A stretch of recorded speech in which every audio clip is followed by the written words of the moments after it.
Salam dostlar, necəsiz? Universitetin 4-cü günü hər birinizi salamlayıram. Çox təəssüf ki, 3-cü günü çəkə bilmədim.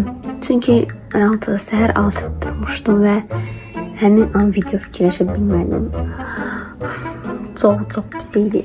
Bugün universitetin 4-cü günü və mən bugün 4-cü gün kombinimi sizə göstərmək istəyirəm. Bəli uşaqlar, kombinim nə olacaq? Kombinim bej rəngdə uzun qol köynək olacaq. Qəhvəyi rəngdə şalvar olacaq. Dəmon geyinim gəlin. Uşaqlar, kombinim bu şəkildədir. Dəm boydan göstərim. İndi isə keçək aksesuara. Uşaqlar, aksesuar olaraq paltarıma sadəcə uyğun olan çox sadə bir şey taxacağım. O da bunu.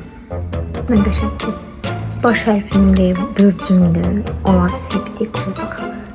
Yüzükdir, çox xoşuma gəlir. Saçım da həmişə kimi açıq şəkildə gedəcəm. Darıyıb açıb sonra çıxacağım. Bu qədər idi. Ümid edirəm ki, kombinimi bəyəndiniz. Videoya like atıb fikir bildirməyi unutmayın. Sağ olun. Gələn videoda görüşərik.